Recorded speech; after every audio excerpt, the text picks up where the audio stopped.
Well, I think we've had enough talk. It's time for the main event.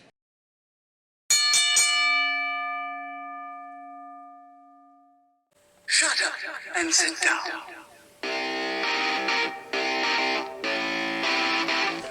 Good evening, everyone. Welcome back once again to Vicious Rants. And of course, I am your host, Mr. Main Event himself, the often imitated, never duplicated superstar Timmy Vicious. And we're going to go over Rollins, who was in Wichita, Kansas. Now, before we get into the show, do want to go over two quick things real quick. One, we are still running that contest. We are close, folks. We are getting there step by step, inch by inch, day by freaking day. My personal YouTube page, Tim23Vicious. That's Tim, T-I-M, the number 2, the number 3, Vicious, V-I-C-I-O-U-S. That's simple. My personal YouTube page breaks 500 subscribers. 500. We break 500 before the Royal Rumble, which is in February. So we are coming up. We're closing in on it, folks. We got plenty of time. That page breaks 500. One random subscriber will win a Vicious Rant shirt, much like the one I'm wearing right now. I will reach out to them. And it's all out of my personal expense, out of my personal pocket. I will pay for it. I will ship it out. I will send it out somewhere in the world. It could be to you. It could be to your mama. It could be to your brother. It could be to your significant other. Hell, you want me to send it to a Salvation Army drop box? I'll send it there. But all you got to do, subscribe to the channel. We break 500 and you got a 1 in 500 chance of winning. There you go, that's simple. Easy peasy, right? Also, want to remind everyone we are WWE Shop affiliates. So what that means is, if you are listening to this in audio form or watching this again on my personal YouTube page, all you got to do, go in the description tab, click the link down below. However, if you're watching this on the Main Event Wrestling Network page, all you got to do is click that QR code right up there. Wade, you better have had that QR code up there and not having me pointing to nothing. Scan that QR code. One of those three options. It takes you to WWE Shop. It is our WWE Shop affiliate link. You make whatever purchase you want on there. It could be one of those sweet looking Jey Uso Yeet shirts. It could be one of those military green CM Punk hoodies, or it could even be one of those collegiate football championship commemorative titles. Whatever you want to purchase them, folks. Between you and me, you can still use any discount or promo codes that you have also. You make any purchase you want on there. We here at the Vicious Studios will receive a small nominal commission for the purchase that you make off of it. So in the end, as I keep telling you, it helps us help you in the long run. Cannot stress that enough. Perfect thing to do to get a gift for somebody that is a big WWE fan during the holiday season, whether you're celebrating Christmas, Hanukkah, Kwanzaa, Yule, the winter solstice, whatever you're choosing to celebrate, even if you want to get somebody a gift for Festivus. It's the perfect way to go about it.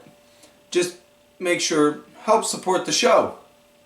So with that said, now we're going to switch gears and talk about last week via the SmackDown Rewind and the big highlights from last week's SmackDown.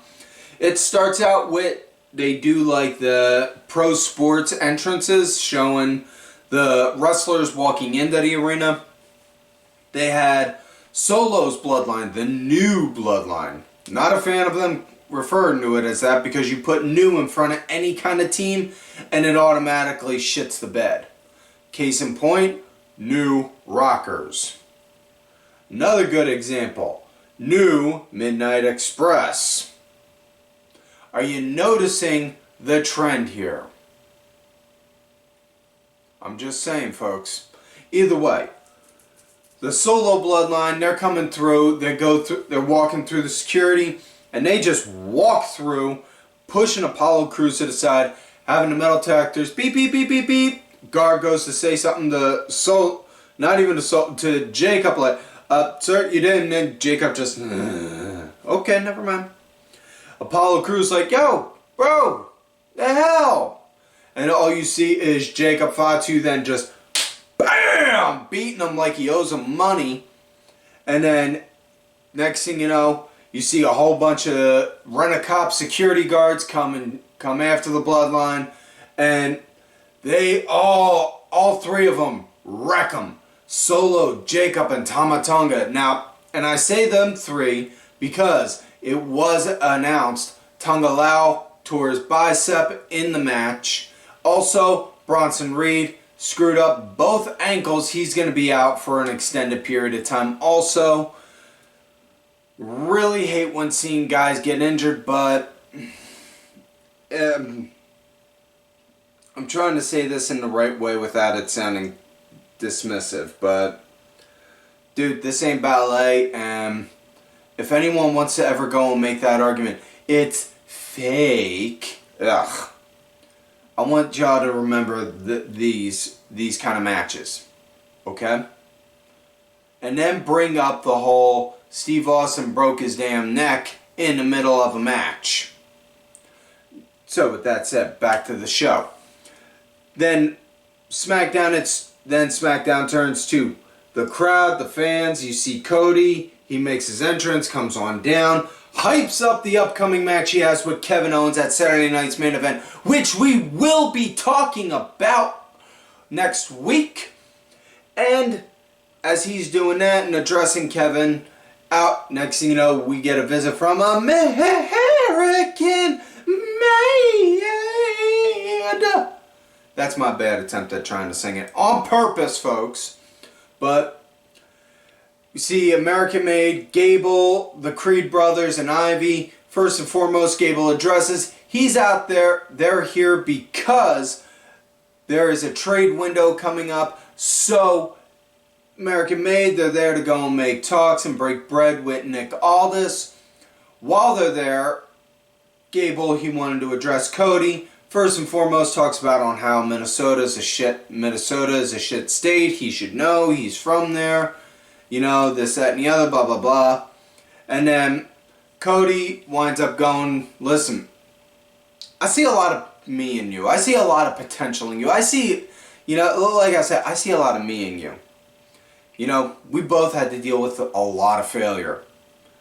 You know, ain't that right, Shorty? Shorty G? Hey, it's all good, Shorty G. Because you know why? You're talking to Stardust. And just like, we're openly addressing our flaws now, are we? Okay, I am liking this new example from Triple H. Thank you for openly talking about gimmicks that, for lack of a better term, shit the bed. Yeah, so they exchange back and forth pleasantries for a hot second, and then Cody says, you know what, I'll see you tonight, kid. They go there, have their match, rah rah sis boom ba. It was a good match. Cody got the win. It ends with Kevin Owens showing up, them two go at it first, quick second, then the show ends with a pull apart. Everything else that happened in between that, though, we had a women's triple threat contenders for the Money in the Bank tournament. It was Tiffany Stratton, Elektra Lopez, and Naomi. And I gotta tell you, I like this match.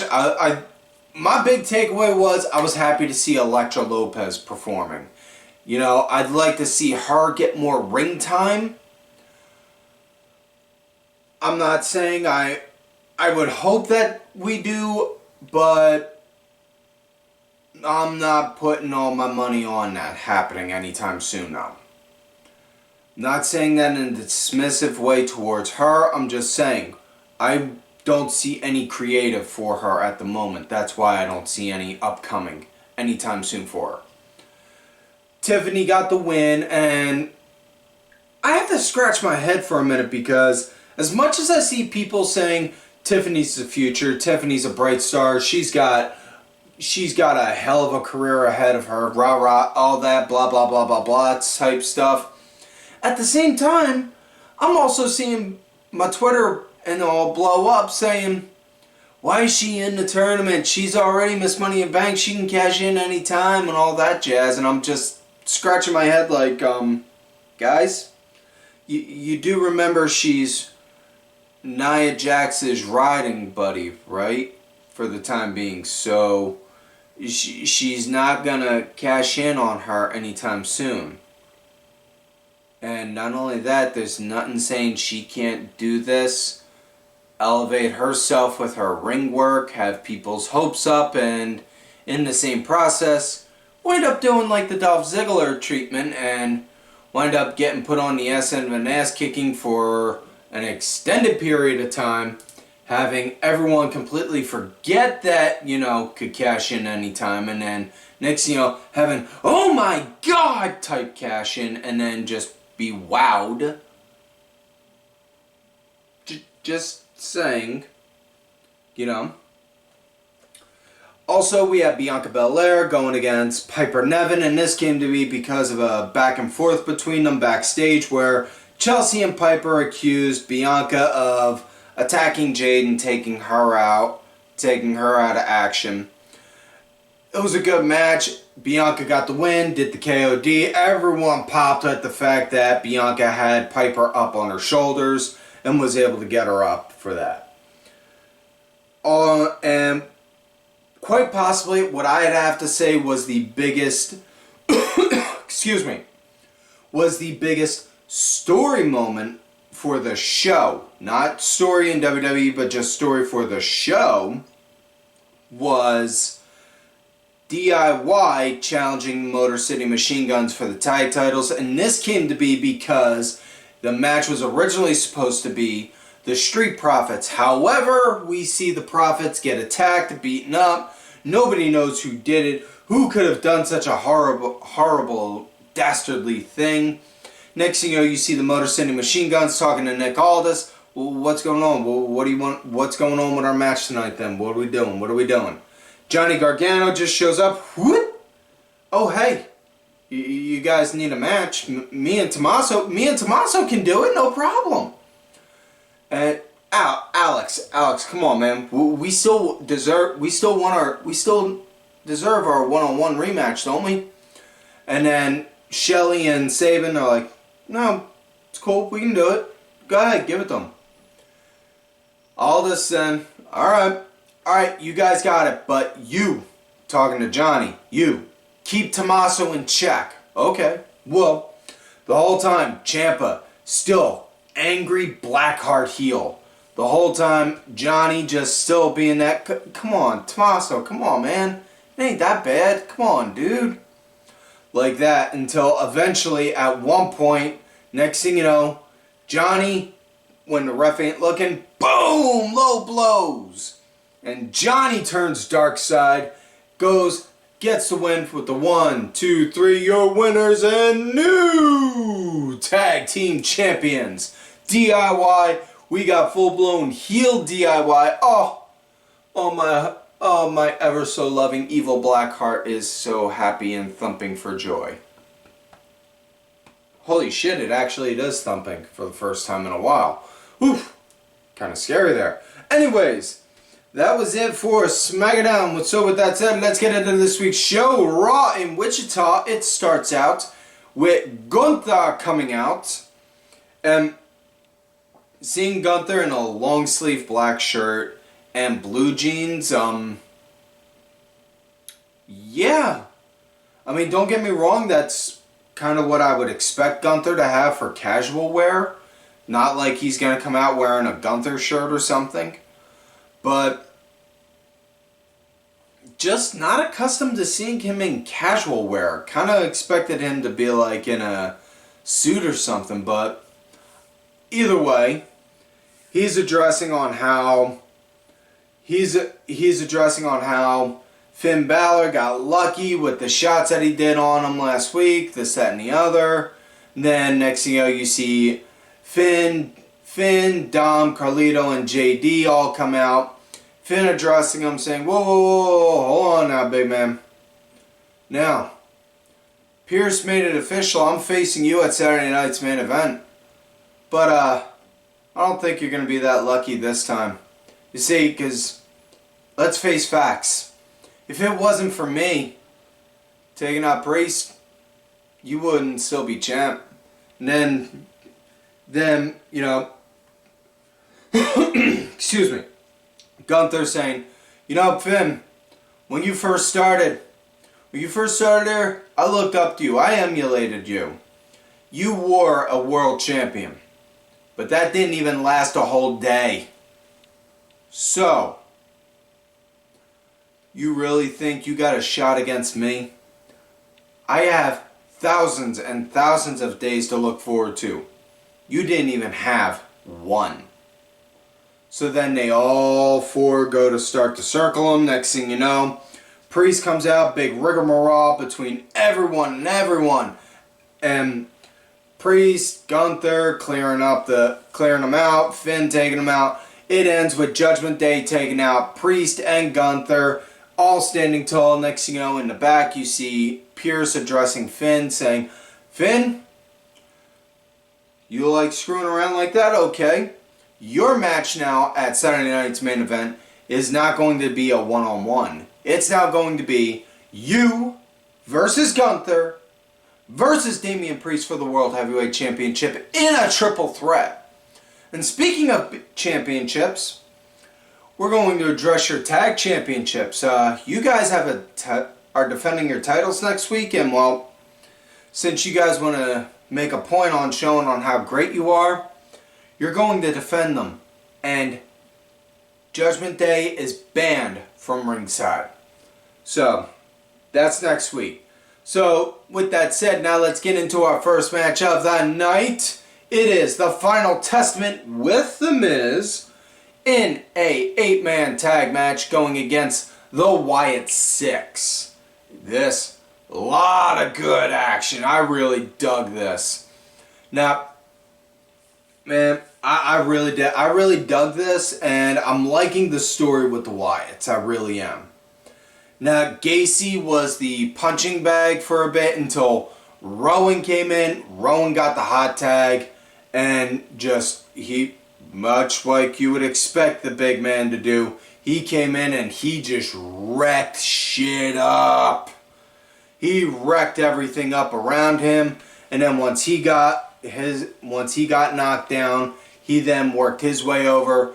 Uncle Howdy got tagged in, got a really nice pop for Uncle Howdy.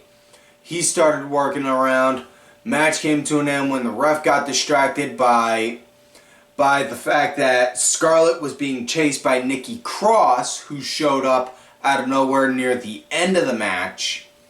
So, while the ref was distracted, Uncle Howdy went to go put the mandible claw on The Miz because he was chasing after him.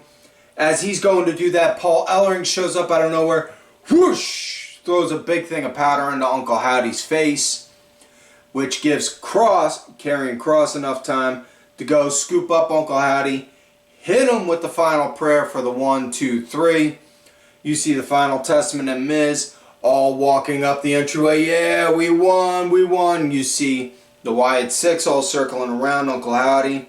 And all I'm thinking is, you guys are some stupid sons of bitches, because all you did was just give the Wyatts more fuel to the fire to chase after you. Oh, man. That's bad. That's bad. Next up, we had Dakota Kai going one-on-one with Liv Morgan. Good thing I took some heart pills before this match. Good match, nice, quick. I had a little quick feeling out at the start with Liv leading into the commercial break. Dakota Kai, she was fighting back post-break. And Sonya's group, PFC, Pure Fusion Collision, came out. Didn't really do nothing up until the end, but they were there ringside the whole time watching, like, yeah, you see that? You see that right there? Yeah, you know, gotta make a note of that. They can do that, yeah. Oh, gotta watch around for that too, yeah. So they're doing that. Now, excuse me. Match came to an end when Dakota got distracted by Sonya, which, on a side note, man, I swear, Sonya Deville, she has got to know this one lady no other way around it. Sonya has got to know this one lady I was chasing after nonstop back in college, because her civilian outfits, pretty much look the exact same, look almost down to the same T as this one girl I chased after in college who was a professional dominatrix. And I will leave that part and I will leave that open-ended story right there for anyone that wants to hear about that. At another time, hit me up on my Twitter at TimVicious if you're interested. Either way, Kai's distracted by Sonya, which then gives Liv enough time to then go and boom! Pop an Oblivion onto her for the win, 1, 2, 3. And then next thing you know, after that, PFC comes in to go do a 3-on-1 attack onto Dakota, which then we see Io and Kairi come out, go and do the save. They clear up. Next thing you know, they clear out the PFC. Next thing you know, Liv then shows up and wham! Winds up wrecking Io, because they have a match coming up this Saturday for Saturday night's main event. Yeah. Next up, we have another triple threat women's action for the Women's Intercontinental Championship Tournament. It was Zelina Vega going against Ivy Nile, going against Lyra Valkyria. And this had some really good solid action in it. All the girls got the shine in it. I really dug this match. I thought it was good. Lyra, she got the win, and it was kind of an obvious, especially with the way that Joe and Wade were kind of hinting that Lyra's had a hell of a trajectory going into this year, being drafted, then winning the NXT Women's Championship, being drafted, going all the way to the finals and the Queen of the Ring tournament, all of that. But match came to an end when Zelina wound up hitting Ivy Nile with the code red. Then Lyra wound up taking out Zelina, and then she scooped up Ivy, and then wham! Hit her with the Nightwing for the 1, 2, 3. So now we come to main event match of the night. Rhea Ripley, excuse me. Wade, make a note, I need my heart meds. Rhea Ripley going against Raquel Rodriguez in a no-holds-bar match, as they said. Or not even no-holds-bar. Anything goes is what they said. Excuse me. So, Rhea came out, and as Raquel just came out of the entryway, Rhea then, wham! Ran up to her like a woman on a mission, and then just started beating the living hell out of Raquel. Just non-stop beating her senseless. And yeah, it was a full-on demolition derby. Raquel wound up getting a comeback, wound up leading the pace for a bit, and at one point Liv goes to show up, goes to distract Rhea for a bit, and then next thing you know, you see Io come out to go and handle the Liv Morgan situation, which then gives Raquel and Rhea some time to go back and forth some more. And then we eventually see the end where Rhea goes and does a riptide onto the announce table, and that comes to be because she gets out of Raquel attempting a Tejana bomb. So Rhea escapes Tejana bomb, does the riptide onto a table, 1, 2, 3, bing bang boom. After that, then After that, Rhea and Io. It ends with them two having an epic stare down like, okay. Like, yeah, Io, you're challenging for her now, but just remember, win or lose, after her, I'm next. After you, I'm next. And it just kind of ended like that. Those words weren't said, but they were staring at each other like that. And then scene. So, with that said, folks, that is it for this week's show. So, like on normal, if you're watching the video, like the video, subscribe to the channel, whichever channel you're watching it on. Also, like the video. Excuse me. If you're listening to this on audio form, give us a follow, leave us a 5-star review if you feel we have earned it. We are trying to build up the audio platform. We've been doing the video platform for well over 10 years. Now we're moving into audio. Thank you to contributors to the show, LFC Lingerie Fighting Championship, a little bit of wrestling, a little MMA, and a whole lot of attractive women wearing a little bit of nothing. Thank you. Also, go to whatamaneuver.net for some vicious rants apparel. Help support the show. We got t-shirts, tanks, women's tees, toddler tees, baby onesies, and long sleeves. Perfect gift for somebody you love, somebody you hate, or just a shirt to give to Goodwill so you can keep yours. Look for these cats on Twitter. DSB_IV, main event _net. Sergeant Curly Pants, 3Cat Thursday, and D-Dryer 1986. Like I always tell you, you love me great, you hate me. Shut up and sit down. Fuck you.